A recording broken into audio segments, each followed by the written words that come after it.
Arrancai primeiro o joio e amarrai-o em feixes para ser queimado. Recolhei, porém, o trigo no meu celeiro. Jesus contou-lhe outra parábola. O reino dos céus é como uma semente de mostarda que o homem pega e semeia no seu campo. Embora ela seja a menor de todas as sementes, quando cresce, fica maior do que todas as outras plantas e torna-se uma árvore, de modo que os pássaros vêm e fazem ninhos em seus ramos. Jesus contou-lhes ainda outra parábola. O reino dos céus é como o fermento que uma mulher pega e mistura com 3 porções de farinha, até que tudo fique fermentado. Tudo isso Jesus falava em parábolas às multidões. Nada lhes falava sem usar parábolas, para se cumprir o que foi dito pelo profeta. Abrirei a boca para falar em parábolas. Vou proclamar coisas escondidas desde a criação do mundo.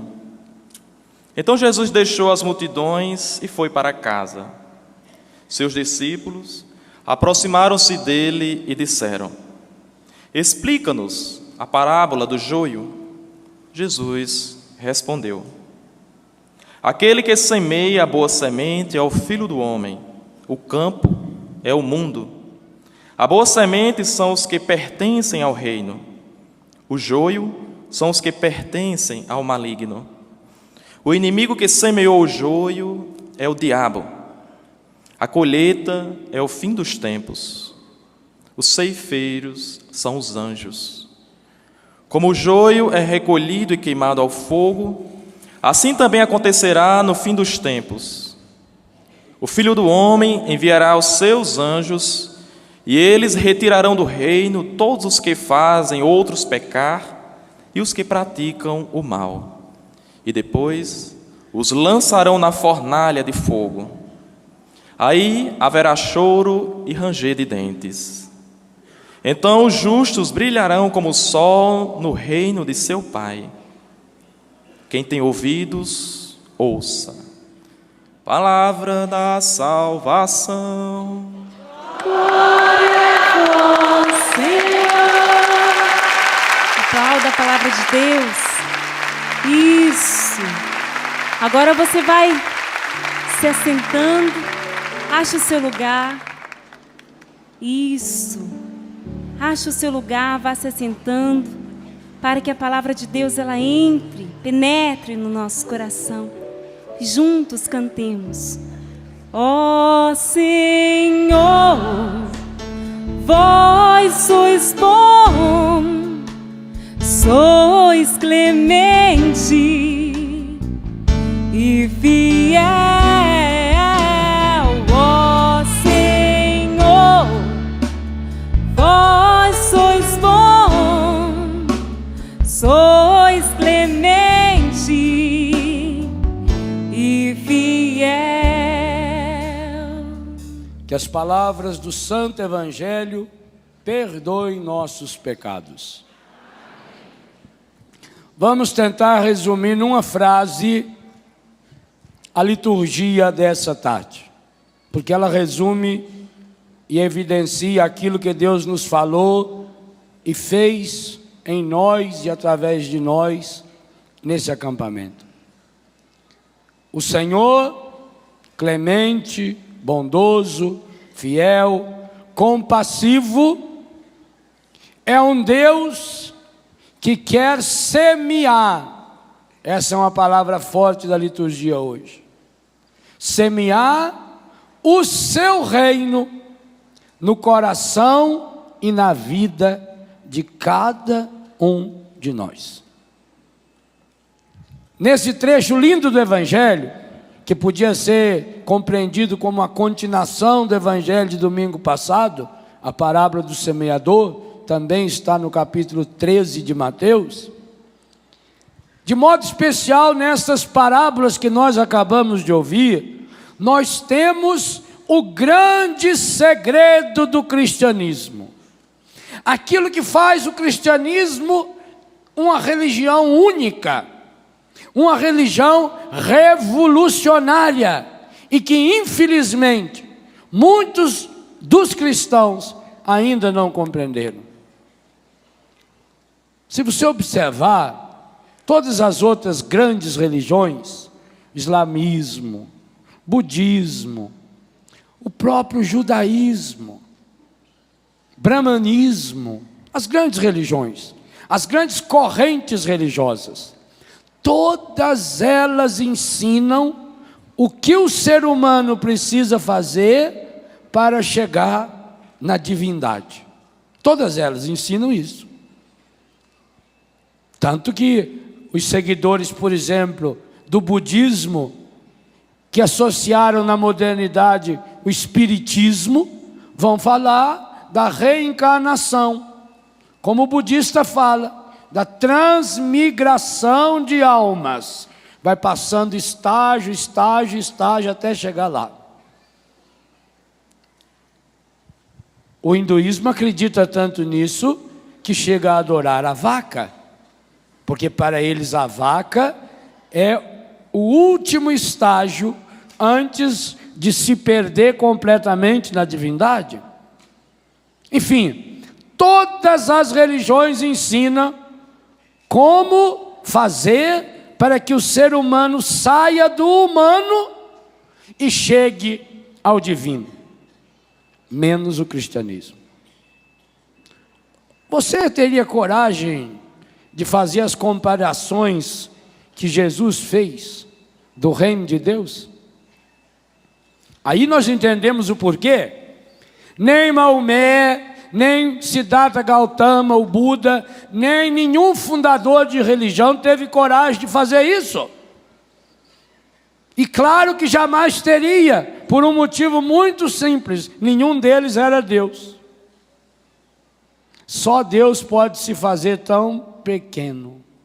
Ao contrário dessas correntes religiosas todas, que são caminhos de sair da terra para chegar no céu, Jesus veio inaugurar um modelo aonde o céu chega na terra. Que coisa espetacular!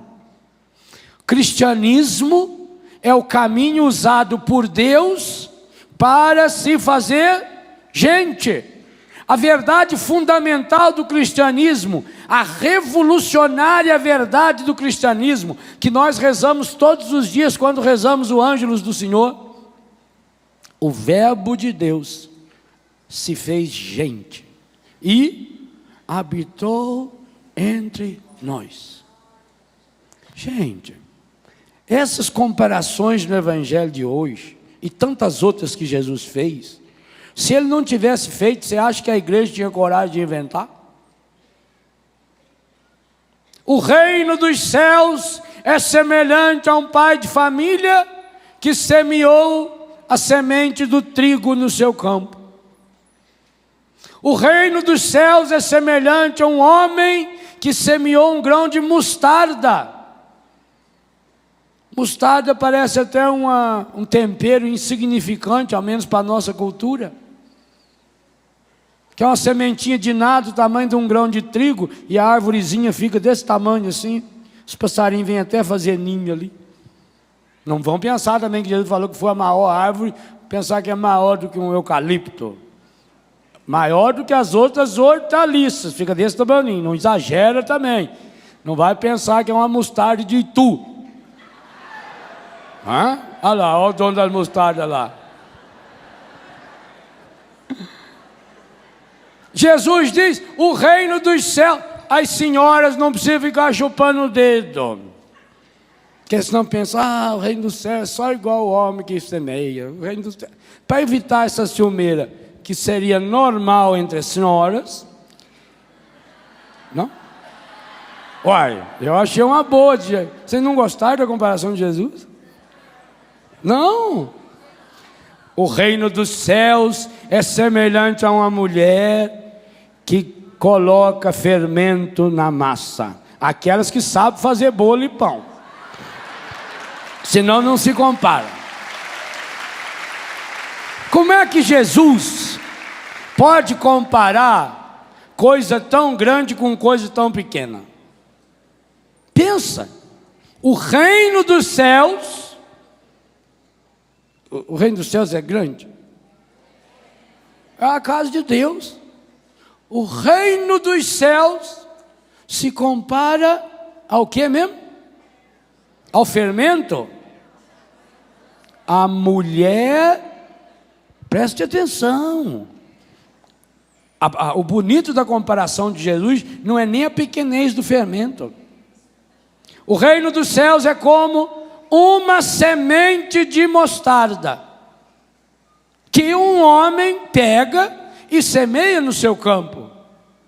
O reino dos céus é como o fermento, que uma mulher pega e mistura com 3 porções, dá até a quantidade. Se a senhora não souber agora, já está sabendo como fazer. Com 3 porções de farinha, até que fique tudo fermentado. Não é o fermento isolado que é comparado ao reino de Deus. Não é a semente de mostarda isolada que é comparado ao reino de Deus. Mas é o gesto, o ato do ser humano. E aqui veja, para não ter ciúme mesmo, masculino e feminino. Qual é a outra religião que prega a igualdade de comparação com o reino do que o cristianismo, e principalmente o catolicismo? Que coisa estupenda. Aliás, o que me impressiona em Jesus é por isso. Jesus é capaz de... Oh, e hoje também não tem flor aqui. Ah, está lá para trás. E aí eu ficar louco não ter flor. Jesus é capaz de olhar para essa flor, para essa vela, para o pano desse altar, para essa mesinha, e para cada um de nós, e estabelecer ali um vínculo com o reino de Deus. Gente, como é que Deus tão grande, com o infinito do seu reino, pode se fazer tão pequeno, com um único objetivo: caber dentro do nosso coração? Eu já contei essa historinha, está num dos meus livros, que um repórter saiu fazendo uma pesquisa. Quem é Deus para você? E ele foi entrevistando muita gente.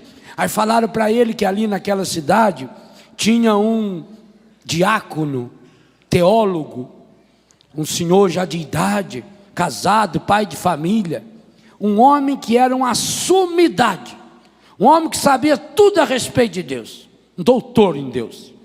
Então ele foi até aquele senhor, estava lá a família esperando na sala, o avô, né, ele, a esposa, o filho, o netinho, todos ali esperando o repórter, né, tomaram até banho para dar entrevista, para gravar.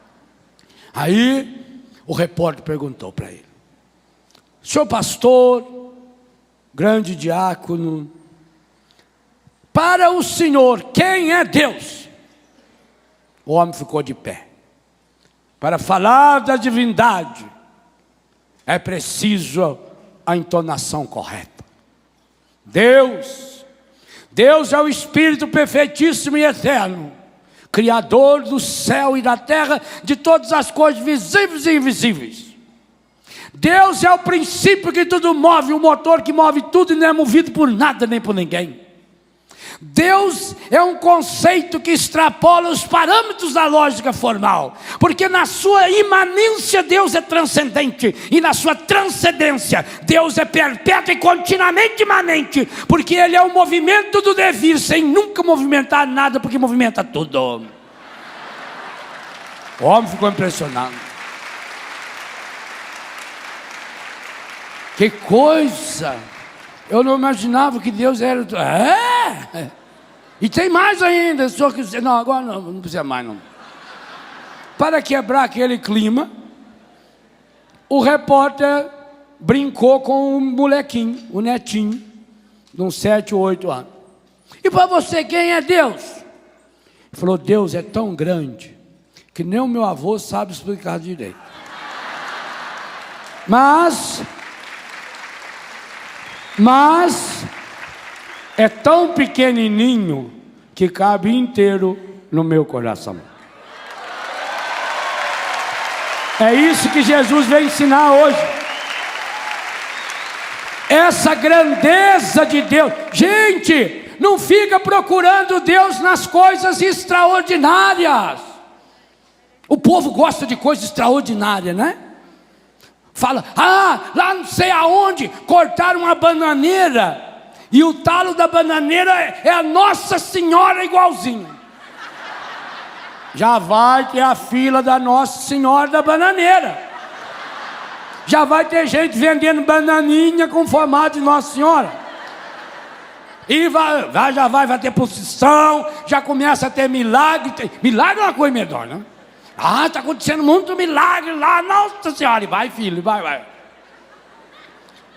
Rebentou uma pedra não sei aonde, e o formato da pedra olhando, porque olhando forçado, você deu o que você quiser. Forçando, parece a ponta da asa do Espírito Santo. Pronto. Já começa, mano, manifestação. Vi falar, inclusive, que o sol para, a pessoa fica... Lá no Ceará, o povo foi tudo no Canidé, lá teve gente que ficou quase cego. Porque falou que o sol parava. Aí o sujeito falava, meio-dia, fica olhando para o sol. Gente, você olhar diretamente para o sol, você vê Nossa Senhora andando de bicicleta. E depois fica cego. Isso é um absurdo. Esse não é o Deus de Jesus. Esse Deus espalhafatoso. Não. Alguma coisa está errada. Jesus, olha aqui o Evangelho. Palavra da salvação está escrito. É Jesus que está dizendo, sabe? Não fica procurando o reino de Deus lá na pedra não sei na onde, não. Católico não precisa fazer a peregrinação de subir lá Santiago de Compostela para encontrar com Deus. Não. Católico tem Deus dentro do seu coração. Leva Deus dentro. Isso é certeza da nossa fé. Padre, então para que a gente vai na Canção Nova? Para que a gente vai na Aparecida do Norte? Não deve ir mais? Muito pelo contrário. Quanto mais você puder ir nesses santuários, louvado seja Deus. Mas é para alimentar o Deus que está dentro de você. Essa é certeza da nossa fé. Deus mora dentro do meu coração. E que coisa fantástica. Por que Jesus ensinou isso? Porque agora ninguém tem desculpa para dizer que não se encontrou com Deus. Ninguém tem desculpa. Você não precisa ir buscar Deus não sei aonde, porque a hora que a senhora não faz o pão, mas a senhora cozinha arroz. O reino dos céus é como uma senhora que pega uma concha de arroz, lava, deixa ele secar, depois coloca na panela um alhozinho, pouquinho de banha, depois põe um punhado de arroz bem sequinho, por isso que tem aquele escumador furado assim para escorrer, põe ele, vai, aí você mexe, vai fritando naquele arroz, né? Ó, aí você coloca o dobro de água quente, para prestar, né mãe? Eu aprendi com a minha mãe, ó. Aí para, não precisa mexer mais não. Aí só tampa, fogo baixo. O reino de Deus. O reino de Deus é como uma senhora pegando a sua vassoura e varrendo a sua casa. É isso que Jesus está ensinando, sim. É lá que você vai rezar. Eu não acredito em gente que só reza na igreja, em acampamento, em grupo de oração. Lá, planta bananeira no Espírito. Reza em todas as línguas possíveis e imagináveis. Mas não reza a língua do amor em casa, que todo mundo entende. Só a pena. Jesus está dizendo, o reino de Deus compara com o arroz. A senhora está lavando o banheiro, lavando o vaso sanitário. O reino de Deus é como aquela senhora, aquela jovem, aquele jovem que pega uma vassourinha e lava o vaso sanitário. Isso é o reino de Deus. O reino de Deus é feito qualquer trabalho humano, masculino e feminino. Significa que aquilo que eu faço, seja lá o que for, aí está uma semente do reino de Deus. Agora observe bem, em todas as parábolas Jesus sempre coloca a palavra semente, porque a semente você leva dentro do bolso. Eu tenho na minha casa 22 pés de flamboyance, que eu levei da casa da minha irmã Zanete. Estava saindo da casa dela, apanhei lá em frente lá do flamboyant, a semente, tirei, pus no bolso, levei no meu bolso.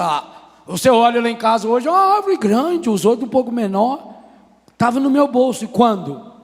Quando era semente. O reino de Deus é semente, significa isso, que é você que vai fecundar. Pensa na semente de ontem.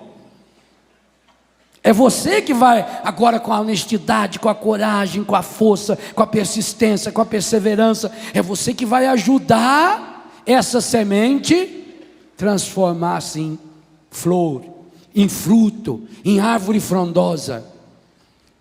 Aonde você estiver, fazendo o que você estiver, se trabalha no escritório, o reino de Deus é como aquela moça que está digitando no computador. Agora, para transformar o que eu faço em reino de Deus, eu preciso entrar na mística de Jesus. E aí que coisa fabulosa. A mística de Jesus hoje parte de uma certeza, o finalzinho da primeira leitura. Última frase da primeira leitura. A certeza de que de Deus não poderá vir nada que não seja lindo, nada que não seja maravilhoso, só o que presta vem de Deus. Aqui está uma tradução espetacular. Assim procedendo, ensinaste ao teu povo que o justo deve ser humano. Olha que coisa linda. A coisa mais importante que a gente precisa ser é humano. Sabe, o mundo hoje, pela frieza, pela insegurança, por essas contaminações malignas, está perdendo a capacidade de ser humano. Humano, igual Jesus, que chora, que ri, que brinca, que come, que acolhe as pessoas, que abraça, que canta, que se emociona. Você não é essa máquina, não. Deus não quer que você seja essa máquina programada para produzir coisas corretas, porque a ISO 9001, 9002, 209 mil, mas não sei quanto, fica ali o tempo todo olhando. Não, você não nasceu para produção, você não nasceu para essa eficácia, não, você é gente. E gente igualzinho Deus se tornou, o verbo de Deus se fez gente e habitou entre nós. É ser humano. Humano é aquela pessoa, já que eu vou falar sobre isso na terceira leitura, humano é aquele que tem fraqueza. Olha que coisa linda. E aos teus filhos deste a confortadora esperança de que concedes o perdão aos pecadores. Tudo que nós rezamos na segunda pregação do dia de hoje. Aos teus filhos destes a confortadora esperança. Que tradução fenomenal. Confortadora esperança. Uma esperança que me conforta. Conforto tem a ver com bem-estar, aquele sofá confortável. Mas conforto também é quando você leva uma palavra, uma palavra de conforto, uma palavra que ajuda o outro a ser forte, uma palavra que se une ao outro para fazer força naquele momento de fraqueza. Fraqueza, que a terceira leitura, segunda mas terceira, porque tem um salmo que também é leitura, da carta aos Romanos. O Espírito vem em auxílio à nossa fraqueza e reza em nós com os seus gemidos inefáveis. Gente, esse versículo vem revolucionando a minha cabeça e o meu coração faz muito tempo. Porque parece, sabe, para mim foi uma descoberta. E foi uma descoberta que eu acabei fazendo sozinho. Porque eu aprendi que Deus gostava de quem era bom. Eu sempre tentei ser mais ou menos bom para que Deus gostasse de mim. Eu sempre me esforcei para isso. Quando eu descobri que não, que Deus gosta é de gente fraca. Mas peraí, se a fraqueza não vem de Deus, como é que Deus gosta de gente fraca? A fraqueza de Deus em Deus é força. Você já notou que na vida, tudo que você vai escolher alguém, escolhe o melhor? Concurso de música, quem é escolhido? O melhor. Uma empresa vai abrir 100 vagas de trabalho. Aí aparece 7.000 currículos. Quem que eles escolhem? O melhor. Chega a época de servir o exército. Vão ser escolhidos 200 rapazes. Tem 500 candidatos. Quem serão os escolhidos? Melhor. Você também, quando vai comprar uma roupa, se tem dinheiro para pagar qualquer uma delas, qual você escolhe? Você quer a melhor roupa. O sapato, você quer o melhor. Não é assim? Ou ao menos o melhor que você pode comprar. Não precisa ir lá na das Lula. Isso aí já é outros casos, né? Mas você vai querer comprar o melhor que você pode. Você vai escolher a comida. Tem aqui um prato ruim e um prato de comidinha melhor. Qual você escolhe? Todos nós fomos treinados para escolher o melhor.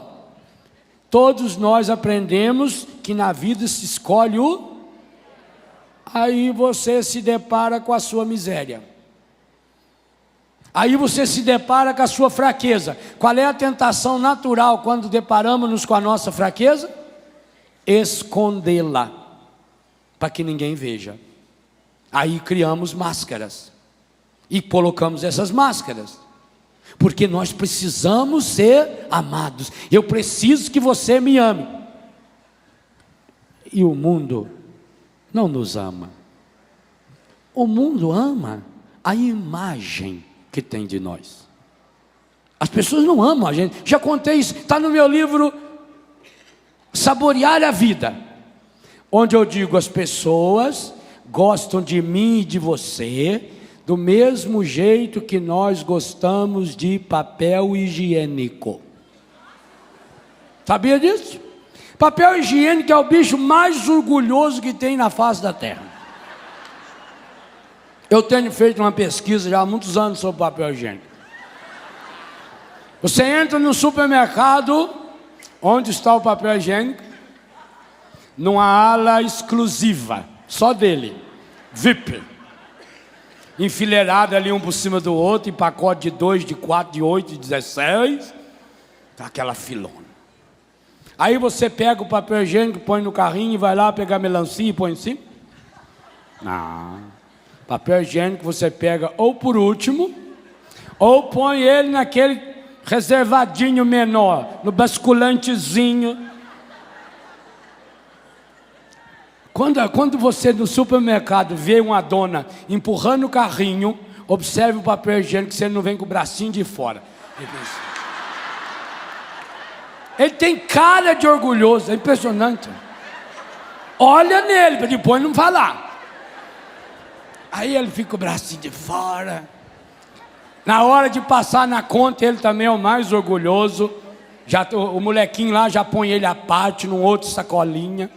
Ele vai rindo. Ele não se mistura igual com as latas. Não. Ele se você fizer uma análise psicológica dele ali, ó. Quando vai pôr no automóvel, põe tudo embaixo. Ele não. Ele vai por cima. Charmoso. Pega ele com cuidado, leva no banheiro. Lá ele tem um guarda-roupinha só dele. Fica lá. Fechadinho lá, bonitinho.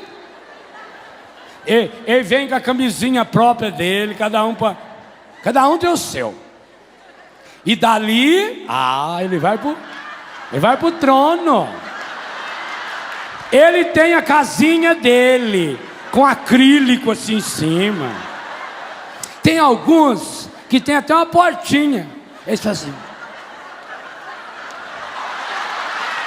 Não é assim? Ele é bicho orgulhoso. Papel higiênico é muito orgulhoso. Você entra num banheiro e fala, nossa, da mesma cor, tudo certinho. Ele vem picotado. Essa é uma área da minha pesquisa que está difícil de achar. Quem foi que picotou o papel higiênico naquele tamaninho? Ainda não consegui. Porque nem para limpar o nariz aquele tamaninho dá. É muito pequenininho, tinha que ser assim, né? Pedaço maior. Tem alguns que está escrito assim, perfumado dos dois lados. Eu não entendo, para quê? Também não conheço ninguém que fique cheirando papel higiênico. Então ele está lá no troninho. Você toma cuidado quando vai lavar o banheiro, tira ele para não pingar, né? Ele é. Aí chegou a grande hora dele. Depois que usou o cuidado. Tem gente que não tem um trabalho nem de amassar ele. Joga lá de qualquer jeito, assim, com o carimbo aparecendo ainda. Você tem nojo do próprio, do que o seu usou, ou não? Pois deixa de ser papel higiênico diante do cardíaco, seu bobo. O mundo adora você igualzinho nós adoramos o papel higiênico. A hora que o encardido usar você, ele vai fazer igualzinho você fez com o papel higiênico. Joga no lixo, porque ele não sabe fazer outra coisa. Você não nasceu para ir para o lixo. Mas não pense você que o demônio quer levar você ou quer me levar para o lixo porque a gente é importante para ele. Não. Sabe por que o demônio quer levar você para o lixo? Sabe por que o demônio quer levar o Léo para o lixo? Porque a hora que nos jogar no lixo, o Cristo que está dentro de nós vai junto. E é isso que ele queria. E é essa a grande ofensa que nós fazemos a Deus. Porque o Espírito Santo que está em nós, na hora que você vai para o lixo do demônio, ele não pula fora de você. É essa fraqueza de que nos fala Paulo. É essa fraqueza que eu preciso reconhecer. Eu sabendo que eu não sou nada, que eu sou pior do que o papel higiênico, que eu sou um monte de esterco, mas que a graça de Deus vem e me levanta, e me eleva, e me devolve a dignidade de gente, de pessoa. Humano. Final da primeira leitura. Aí eu entendo o reino de Deus, a semente do reino de Deus, que vai crescendo em mim, através de mim. O Espírito vem e auxilia a nossa fraqueza. O mundo faz o contrário, gente. O que o encardido quer é pegar a minha dignidade, a sua, de homem, de mulher, de sacerdotes, seminaristas, mães, pais de família, jovens, missionários, povo de Deus, pegar a nossa dignidade. E o que ele vai fazendo? Ele vai martelando, ele vai machucando, ele vai machucando, e vai deformando, ele vai nos empurrando para baixo. Você vai entrando lá naquele fundo de poço. Esses dias eu vi na televisão um homem que cabia dentro de uma caixa de 40 por 40. É o que o demônio vai fazendo com a gente. Ele vai arrumando aquela caixa e vai te apertando e jogando e quebrando e machucando. E você vai estar esfoladinho, encolhidinho. E aquele complexo. Eu não sou nada, eu não consigo nada. E o peso da minha vida em torno de mim. Levanta! Jesus Cristo morreu, virou gente, ressuscitou para quê? Para você ser aniquilado desse jeito? Não, meu irmão. A sua vocação não é de papel higiênico. Eu disse que o mundo gosta de nós igual nós gostamos de papel higiênico, mas a sua vocação não é essa. Você não pode permitir que o seu corpo, o seu sangue e a sua alma, pela qual nosso Senhor Jesus Cristo deu sua vida na cruz, mas não foi só lá na cruz do Calvário, há 2000 anos, não. É nesse Calvário, nessa cruz da Eucaristia, em milhares e milhares de celebrações que acontecem a cada dia, o Cristo continua feito esse pelicano, arrancando de si para nos alimentar com seu corpo, sangue, alma e divindade, para que a gente tenha uma certeza absoluta. Por menor que eu tenha chegado, em consequência dos meus pecados, a graça de Deus veio ao encontro da minha fraqueza. Então eu não preciso mais ficar com a máscara, eu não preciso mais da hipocrisia, para que as pessoas amem a imagem que tem de mim. Eu não preciso mais viver fazendo média, porque triste de quem vive fazendo média é que chega uma hora que a pessoa cai, máscara cai.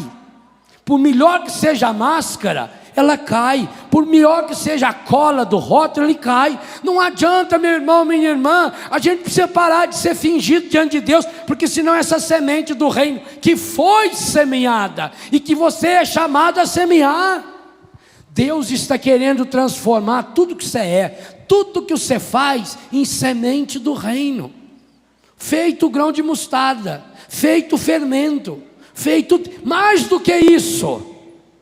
Na explicação da parábola, há uma frase fenomenal no final do Evangelho. O Senhor convida-nos, a cada um de nós, a que nos tornemos sementes do reino. Versículo 37. Aquele que semeia a boa semente é o Filho do homem. O campo é o mundo. Agora, a boa semente são os que pertencem ao reino. A boa semente são os que pertencem ao reino. E o joio são aqueles que pertencem, é até bom ler inteiro. O joio são aqueles que pertencem ao inimigo. O joio são os que pertencem ao maligno. Você precisa se transformar cada vez mais em semente do reino. Significa que aonde a gente chegue, com as nossas palavras, com os dons que Deus nos deu, e cada um aqui tem muitos dons. Você tem muitos dons de Deus. Deus não se deixa vencer em generosidade. Você é imagem e semelhança de Deus. Você é uma pessoa cheia dos frutos do Espírito. Você é cheio dos dons. Você é cheio dos carismas. Você é sal da terra. Você é a luz do mundo. A palavra não diz você pode vir a ser. A palavra não diz você um dia vai se transformar. Não, você é. Então peça a Deus a graça de transformar-se naquilo que você é. Filho e filha de Deus, semente do reino de Deus. Mas a semente do inferno também são pessoas. E muitas vezes nós somos. Muitas vezes nós semeamos o inferno por onde nós passamos. E pena é quando nós fazemos isso em nome de Deus, porque nós não percebemos o Deus que está agindo no cotidiano da nossa vida. Num dos meus livros, Rezando a Vida, eu tenho um capítulo, 2 até, especialíssimos. Um descrevendo cada parte do corpo humano e mostrando como é que a graça de Deus atua, desde o cabelo, cabeça, tronco, membro, braço, perna, pé. E a segunda parte, como é que a graça de Deus atua na sua vida, no cotidiano da sua vida. Terceiro capítulo, desde a hora que você levanta, no tomar o banho da manhã, no café da manhã, no ir para o trabalho, durante o dia todo, e termina com um capítulo sobre o sono, para dormir melhor, para mostrar que o reino de Deus vai acontecendo, pode acontecer em sua vida, desde que você levanta até a hora que você dorme. O segundo capítulo do livro, desde o dedão do pé, a ponta do seu cabelo, passando pelos seus órgãos genitais, pelas entranhas, não há parte do meu corpo que não seja tocada pela graça de Deus e cujo dedo de Deus não esteja presente. E o primeiro capítulo, a minha vida inteira, a minha história, desde que eu fui gestado. Aliás, se pensar no esquema que está no livro, é aquilo que está na carta aos Efésios, desde antes da fundação do mundo, passando por toda a sua história. Eu não ponho pano quente na sua história, como Deus também não põe. A sua história, a minha história, a nossa história, a história de cada um de nós, ela tem marcas negativas? Tem. E quem não teve essas marcas negativas, jamais se torna humano. Jesus também teve marcas negativas, teve experiências profundamente negativas, mas como nós falamos ontem e hoje retomamos, jamais ele se afastou da graça de Deus. Nós também não precisamos nos afastar da graça de Deus. Eu posso reler a minha história em Deus, eu posso reler a minha história a partir da história de Deus, descobrindo uma coisa maravilhosa: sua história é sagrada. Que coisa linda o Evangelho de hoje diz para mim e para você. Hoje, Jesus quer olhar para cada um de nós, falar o nosso nome. Léo, fala o seu. Sua história é sagrada. Muito fraquinho. Vamos exercitar melhor. Pergunta o nome da pessoa que está do seu lado. Aí você vai falar para ela. Você não está do meu lado. Fala para ele. Fala aí para essa pessoa. Diga o nome dela. E diga: Natal, sua história é sagrada. Nazaré, sua história é sagrada. Sua história é sagrada. Sua história, Márcia, é sagrada. De cada um. Padre, sua história é sagrada. Sua história é sagrada. Essa é a verdade que o Evangelho hoje quer dizer para mim e para você. É por isso que você pode mergulhar cada dia mais a sua vida no coração de Deus. É por isso que Deus quer curar você, para você sair daquele buraco, daquele processo de apequenamento. Entenda bem a fraqueza contrária à fraqueza do mundo. Gente, aliás, o Evangelho diz, São Paulo reafirmou algumas vezes isso: aquilo que para o mundo é fraqueza, para Deus é força. Ao longo da história, como Deus chamou os homens e as mulheres fracos. Aliás, cita o caso de um forte que foi chamado. Está no livro Corações Curados. O livro inteiro conta isso. Acha na Bíblia um único caso. Só um. E eu como a Bíblia. Acha na Bíblia um caso em que Deus escolheu o mais forte. Nenhum caso. Nenhum caso. Desde o Gênesis ao Apocalipse, os escolhidos de Deus foram sempre os fracos. Os escolhidos de Deus foram sempre os piores. Olha aqui, vai ver. Eu falo isso de cadeira. Falo com autoridade. Se há uma coisa que eu sou grande, é na pequenez do meu pecado. E você também. A Bíblia inteira. Eu já disse que Deus é humorista. Deus faz as coisas para ficar dando risada da gente.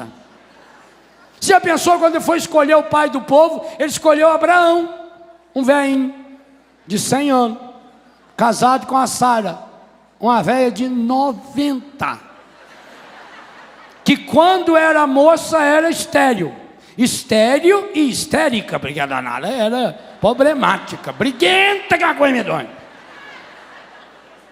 Agora, para que Deus escolheu os casados de velhinho? Velho, gente, velho já vai gostando de se enroscando num canto, né? Já quer ficar no seu cantinho. Vão lá, vô. Não vou não, meu filho, estou muito cansado, né?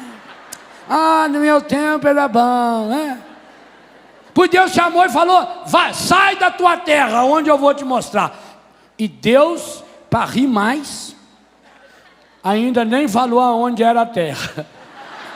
Coitado do Abraão. Vamos. Abraão, onde nós estamos indo? Deus provê, Deus proverá, né? Passou um tempo, os anjos deram uma bênção nos dois, fizeram um rapazinho. Estava feliz, né? Temporão, rapa de tacho. Quando o menino já estava com uns 8, 10 anos, Deus falou: Abraão, está na hora já. Hora do quê? Leva o rapazinho para cima do morro, mete a faca nele. Abraão não podia nem falar minha Nossa Senhora, porque Nossa Senhora não era conhecida ainda na época. Ela veio muito depois. E o que Abraão faz? O velhinho está lá. Ele não aguentou nem levar a lenha. Teve que ser o rapazinho que levou a lenha. O rapazinho que aquele cargueirinho de lenha nas costas. E o Abraão, vamos, minha filha, vamos. Aonde nós estamos indo, pai? Não. Chegar lá, nós sabe, né? Olha a fraqueza. Vocês imaginam alguém olhando o velhinho Abraão subindo com o rapazinho com aquele tanto de lenha nas costas, o Abraão com aquele facão, não aguentava nem segurar a faca. O que eles imaginavam? Será que imaginaram que a figura mais linda do Deus Pai, que é capaz, ele sim, de dar o seu filho para ser sacrificado no mesmo lugar? No mesmo lugar? Aonde Abraão levou Isaac para ser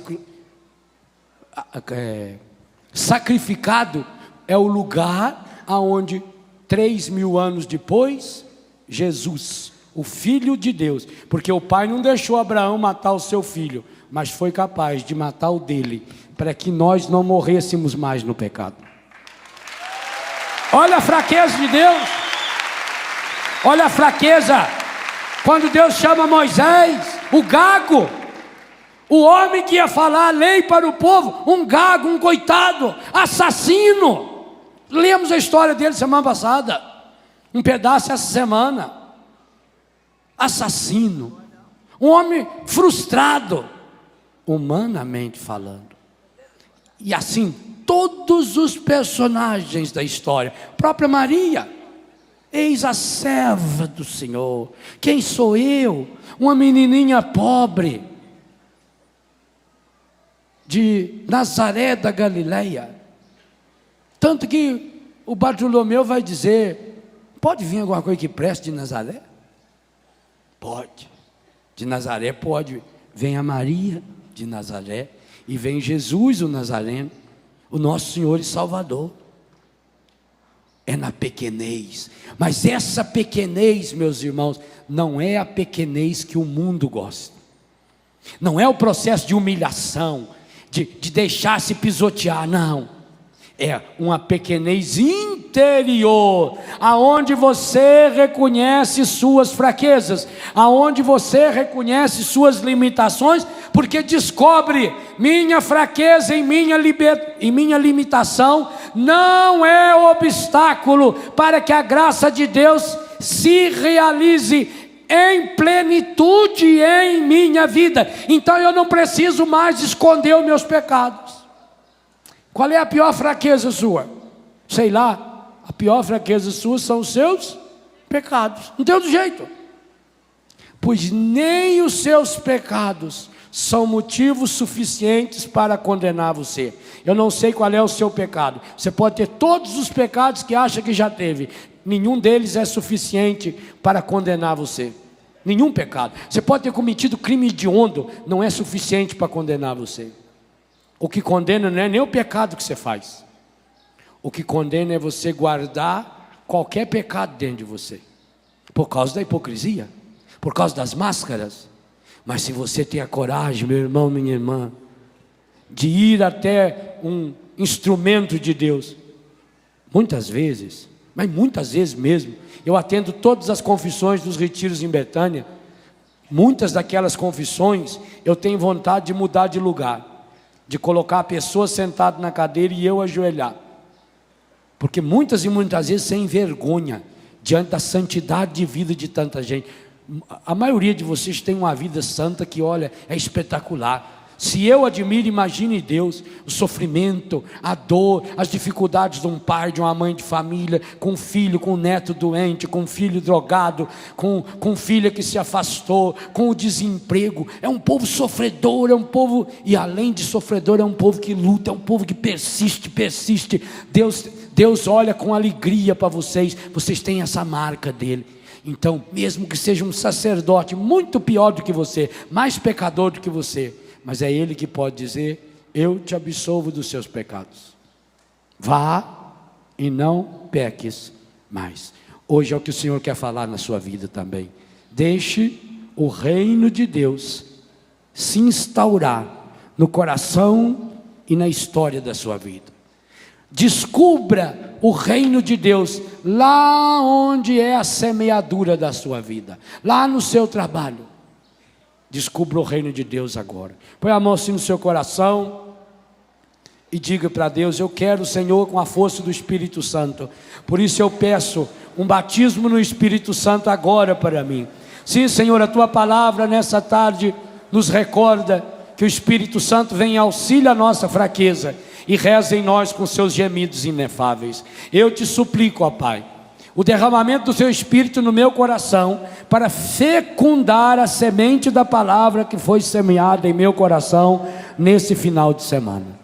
Sim, Pai, eu peço a força do Espírito Santo para que nenhum dos problemas enfrentados, as dificuldades, os transtornos, pelo grande número de pessoas, pelas ausências ou carências que aconteceram em consequência disso, que nada, Senhor, que nada seja obstáculo para que a tua palavra fecunde profusamente o meu coração agora.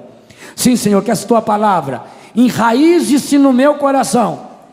Espírito Santo, derrame a água viva da tua graça no meu coração, para fecundar o meu coração, a fim de que a semente da palavra, a palavra que é a semente, que foi semeada no meu coração, ao longo desse acampamento, que ela possa crescer em mim, enraizar em mim, crescer em mim, fortalecer em mim, florir, frutificar e ser canal da tua graça.